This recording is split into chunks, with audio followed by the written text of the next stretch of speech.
Bismillahirrahmanirrahim. Assalamualaikum warahmatullahi wabarakatuh. Selamat pagi dan salam sejahtera buat kita semua, teman-teman sekalian, Bapak Ibu sekalian. Alhamdulillah, pada hari ini kita masih diberikan kesehatan oleh Allah, Tuhan Yang Maha Esa, karena masih bisa mengikuti perkuliahan kita, yaitu mata kuliah Kalkulus 2 dalam bentuk video pembelajaran. Nah, Bapak Ibu sekalian, teman-teman sekalian, sebelum kita memulai perkuliahan kita, marilah kita berdoa sesuai keyakinan dan kepercayaan kita masing-masing. Berdoa dimulai.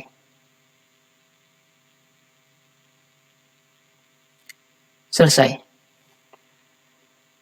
Baik, Bapak Ibu sekalian, teman-teman semua, pada kesempatan kali ini saya akan melanjutkan materi kita berkaitan dengan pola bilangan. Nah, kemarin di video yang sebelumnya saya sudah membahas ada 3 pola bilangan yang sudah kita kaji bersama, dan pada kesempatan kali ini saya akan melanjutkan materi tersebut sebelum kita masuk pada materi fungsi deret gitu. Jadi sebenarnya saya hanya ingin menyampaikan dan mengingatkan kembali materi kita berkaitan dengan sistem bilangan. Nah, tentunya sebelum kita masuk pada deret fungsi deret, ini akan menjadi sulit ketika dasar-dasar daripada bilangan kita tidak tahu. Nah, teman-teman semua, untuk itu saya kembali melanjutkan materi kita yang berkaitan dengan jenis-jenis bilangan. Nah, kita sudah masuk pada pola bilangan yang keempat. Apa itu pola bilangan yang keempat? Yaitu pola bilangan segitiga. Nah, selain mengikuti pola persegi panjang dan persegi yang sudah kita bahas sebelumnya, bilangan pun dapat digambarkan melalui nokta yang mengikuti pola segitiga. Nah, lebih jelasnya, coba teman-teman Bapak Ibu semua perhatikan 5 bilangan yang mengikuti pola segitiga berikut. Nah, ini adalah contoh dari pola bilangan segitiga. Misalnya yang pertama adalah misalnya titik 1. Titik 1 ini adalah nokta. Nokta ini mewakili bilangan 1. Nah, berikutnya adalah ada 3 nokta, gitu ya. Nah, 3 nokta ini diwakili atau mewakili bilangan 3. Nah, berikutnya contoh daripada pola bilangan segitiga. Ini adalah nokta ya.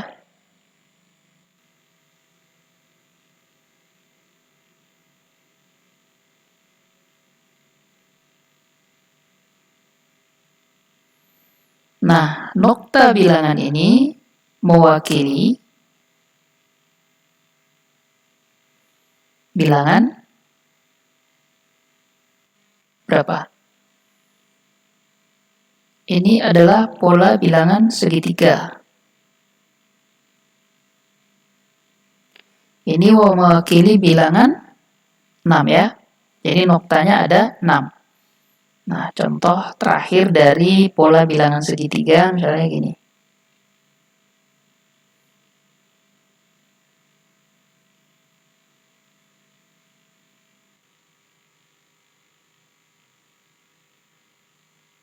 Ini adalah nokta ya.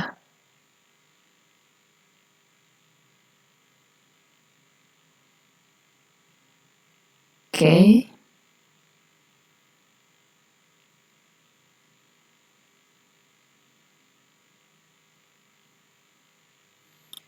Nah, nokta ini mewakili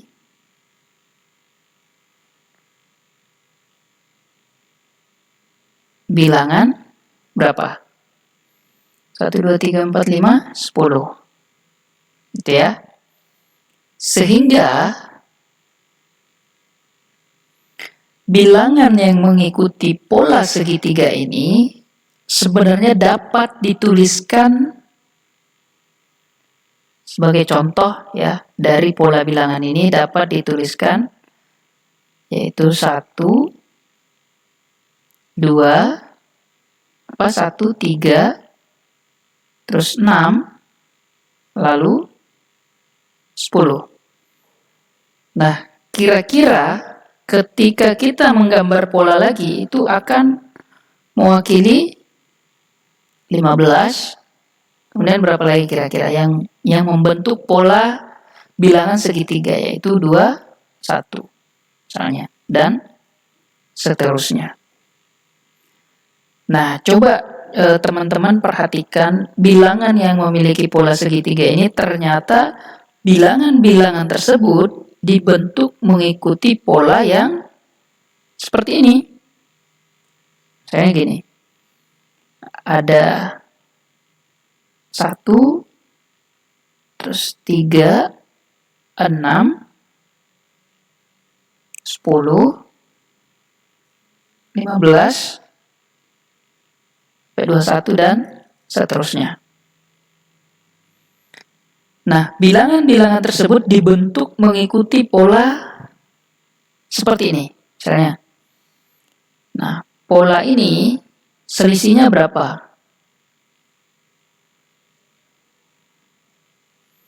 Nah, ini misalnya 1 ditambah 2 sama dengan 3. Oke, 1 ditambah 2 tambah 3 itu hasilnya 6. Gitu ya. Nah, dan seterusnya.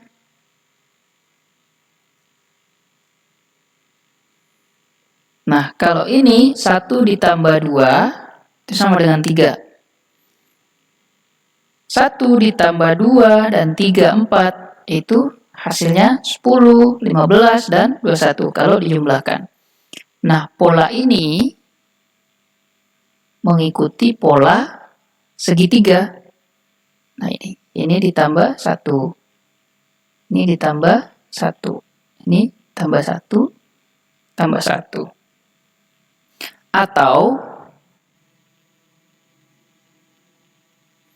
kalau dituliskan mewakili ini 1 sama dengan 1.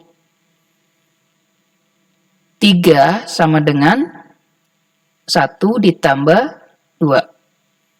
Terus berapa lagi? 6 itu sama dengan 1 ditambah berapa? 2 ditambah 3. Terus berikutnya 10 misalnya. Itu 1 ditambah 2 ditambah 3 ditambah 4. Itu sama dengan 10. Dan seterusnya. Begitu ya. Nah, pola ini membentuk pola segitiga. Tuh, kurang lebih seperti itu. Nah, kemudian masuk pada pola bilangan ganjil dan genap. Kita semua ketahui bahwa setiap bilangan itu ada namanya bilangan ganjil dan bilangan genap. Nah, bilangan yang memiliki pola bilangan ganjil atau genap, ini, bilangan ganjil atau genap, biasanya memiliki selisih 2 angka. Selisih 2 angka antara bilangan yang satu dengan bilangan yang sebelumnya. Nah, untuk lebih jelasnya, coba teman-teman perhatikan yang pertama adalah pola bilangan ganjil. Nah, pola bilangan ganjil ini memiliki aturan. Yang pertama adalah bilangan 1 sebagai bilangan awal. Jadi ini adalah bilangan awal. Tuh. Yang kedua adalah bilangan selanjutnya memiliki selisih 2 dengan bilangan yang sebelumnya. Jadi antara ini ke sini memiliki selisih 2. Begitupun dengan ini. Dia memiliki selisih 2. Gitu ya. Ini untuk pola bilangan ganjil. Nah, ini adalah pola bilangan ganjil. Yaitu 1, 3, 5, 7, 9, 11, 13, dan 15. Seterusnya. Kemudian memiliki selisih 2 di antara bilangannya. Ini untuk pola bilangan ganjil gitu ya. Berikutnya adalah pola bilangan genap. Nah, aturan daripada pola bilangan genap ini adalah yang pertama, bilangan 2 sebagai bilangan awal. Jadi ini adalah bilangan awal. Ini ya, ini adalah bilangan awal untuk pola bilangan genap. Aturan yang kedua adalah bilangan selanjutnya memiliki selisih 2. Memiliki selisih 2 dengan bilangan yang sebelumnya. Jadi antara bilangan ini dengan ini memiliki selisih 2. Sama dengan ini. Selisihnya adalah 2. Nah, 2, 4, 6, 8 ini adalah bilangan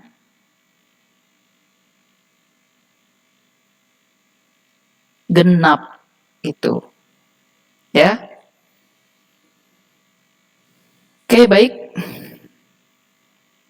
Itu mungkin contoh gitu ya. Nah, misalnya ini kan positif nih.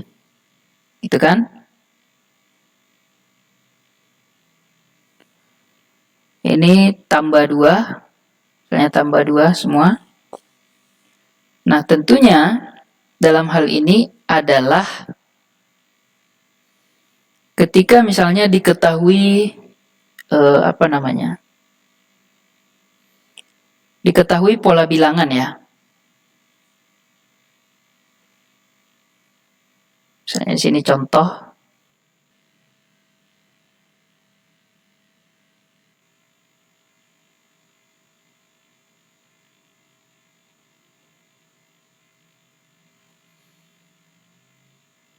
Dua, 4, 6, 8, dan seterusnya. Ini adalah contoh bilangan genap. Jadi semuanya genap, ya, gitu ya. Tidak usah mungkin contoh ya. Mungkin saya langsung saja masuk pada materi berikutnya ya.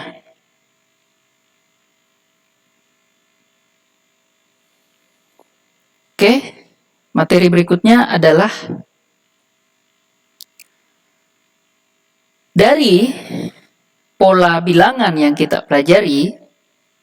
Ada 5 pola bilangan, yaitu salah satu di antaranya tadi adalah pola bilangan segitiga dan bilangan genap. Maka dari itu dibagi menjadi dua bagian. Jadi barisan bilangan dibagi menjadi dua bagian dari 5 pola tersebut.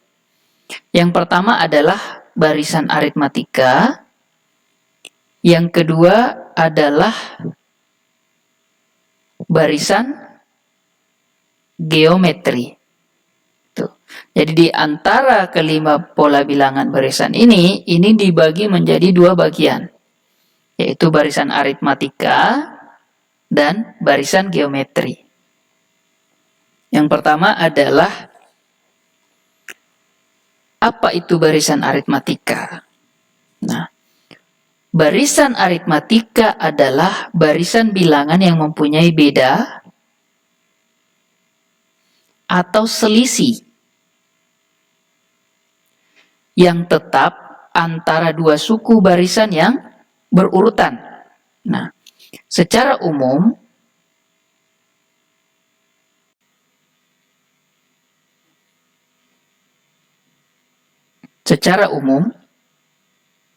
rumus daripada mencari suku ke n, misalnya contoh dulu ya, misalnya barisan ini seperti ini, 2, 5, 8, 11, 14. Ini adalah barisan aritmatika.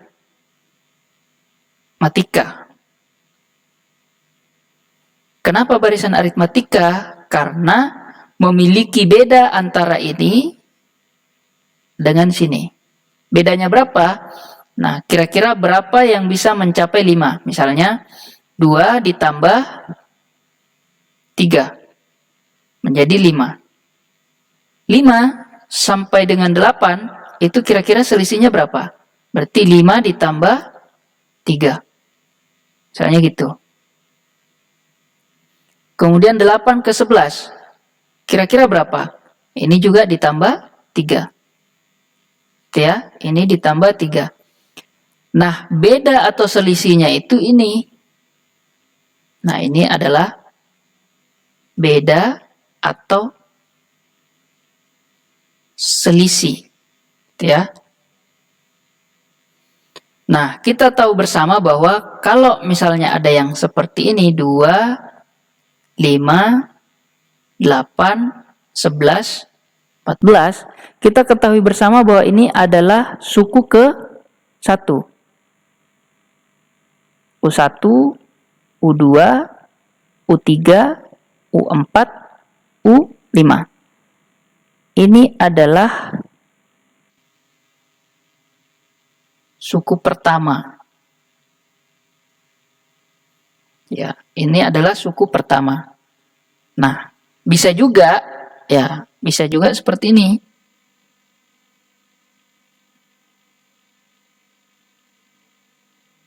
U1 sama dengan 2. Kemudian U2 adalah 5. 5 ini dari mana? 5 itu dari 2 ditambah 3. Kemudian U3 berapa? 8. 8 itu dari 2 ditambah 6. Nah, sama dengan 2 dikali 2 ditambah 2 dikali 3. Bisa begitu kan? Misalnya U4. 11. Nah, 11 ini berapa? Nah, ini 2 ditambah 9. Sama dengan 11. Atau bisa 2 ditambah 3 dikali 3. Hasilnya 11. Itu kan? Nah, ini sama. Sehingga secara umum, nah, rumusnya adalah UN sama dengan A ditambah N kurang 1 dengan B. Gitu ya. Nah, biar jelas saya tulis ulang di sini. UN sama dengan A ditambah N dikurang 1 tambah B. Nah,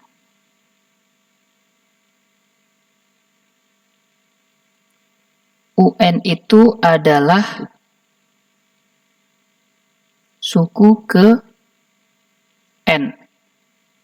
Kemudian A ini adalah suku awal. Kemudian N ini banyaknya suku. Banyak suku. Terus B adalah beda. Gitu ya. Ini secara umum untuk barisan aritmatika.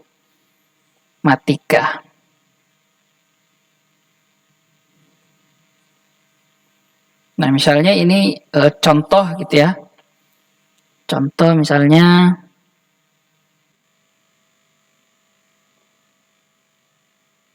diketahui barisan bilangan.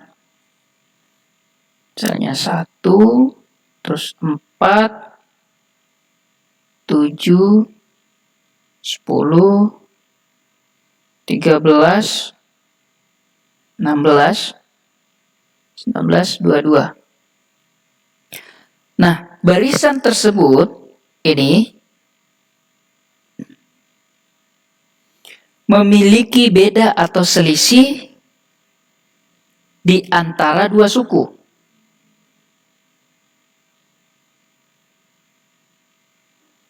Nah, selisih antara ini dengan ini kira-kira berapa? 3 kan? Ini 3. Sini? Ini juga 3. Ke sini? 3. Semua 3 gitu kan? Nah, tentunya dari setiap suku ini, suku 1 dan 2 itu memiliki selisih 3. Nah, berarti ini tambah kan? Ini ditambah 3 ini bernilai positif. Gitu. Ini merupakan barisan aritmatika. Gitu ya. Nah, contoh lagi misalnya yang kedua, ini diketahui barisan bilangan misalnya gini. 8, terus 4, min 4, min 8, min 12. Nah, tentunya barisan ini memiliki selisih juga. Ini, antara ini dengan ini. Ini memiliki beda atau selisih. Antara ini ke sini itu berapa? 4 kan? 4. Ini 4. Terus ini 4. Sini juga 4. Sini 4. Nah, kira-kira ini berapa ketika selisihnya ke sini? 8 ke 4 artinya dikurang kan? Nah, ini berarti minus. Nah, jika B atau beda atau selisihnya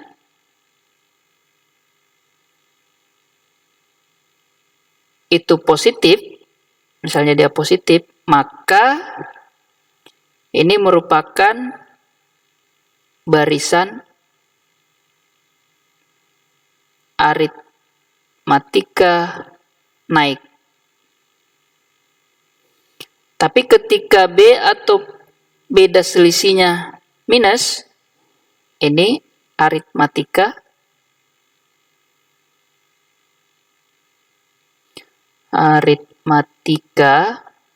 turun. Gitu ya. Itu aritmatika turun. Nah, baik, itu perbedaan dari barisan aritmatika. Sekarang kita masuk pada barisan geometri. Apa sih barisan geometri itu? Barisan geometri merupakan barisan bilangan yang mempunyai rasio. Dan rasionya itu sama. Jadi barisan geometri adalah barisan bilangan yang mempunyai rasio yang sama. Nah, misalnya gini. Contoh gitu kan. Contoh 2, 6, 18, 54, dan seterusnya. Nah, ini adalah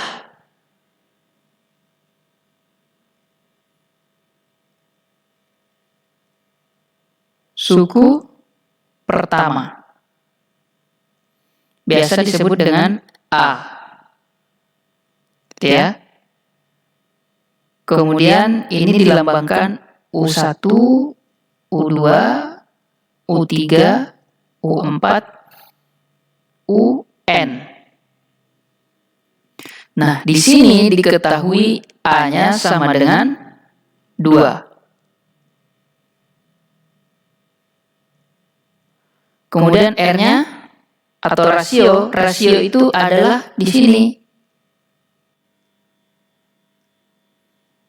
Nah, rasio untuk mencari rasionya itu R sama dengan U2 per U1 atau U3 per U2 atau sama dengan U4 per U3. Nah, kira-kira kalau dimasukkan nilainya, misalnya U2 per U1. Ini sama dengan 6 per 2. Berarti 3. Di sini adalah 3. Begitu kan? Sama ketika misalnya U3 per U2. Berapa U3 U per 2-nya?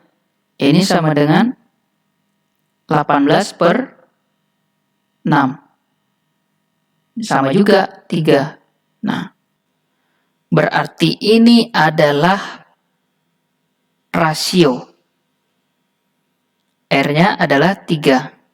Ini adalah rasio atau R. Gitu ya.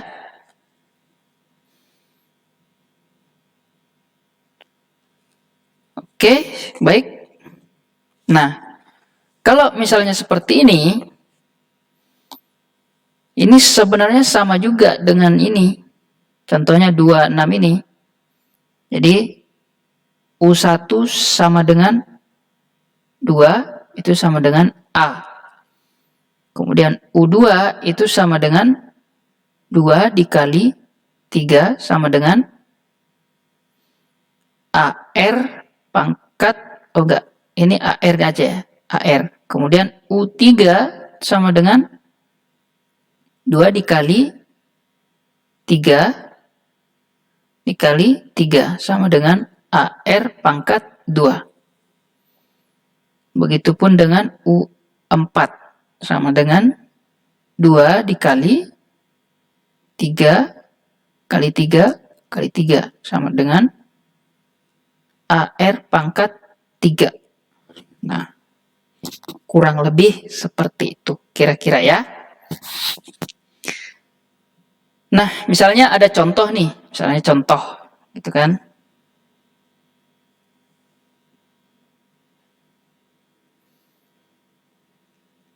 Contoh, carilah suku ke 6. Dari 1, 2, 4, 8 misalnya. Nah, kita ketahui bahwa ini adalah A. Berarti A-nya sama dengan 1. Terus R-nya? Kira-kira ini berapa? Sini 2 kan? TR-nya 2. Nah, kita mau cari UN-nya. Nah, UN-nya berapa? Tuh. Rumus untuk mencari UN adalah UN sama dengan AR N kurang 1.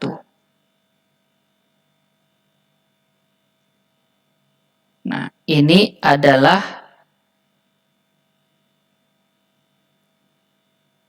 suku ke N. Berarti kita masukkan UN sama dengan AR pangkat N kurang 1. UN-nya berapa? N-nya adalah 6. A-nya adalah 1. Berarti 1 dikali 2 pangkat 6 dikurang 1. Sama dengan U6. 1 dikali berapa? 2 pangkat 5.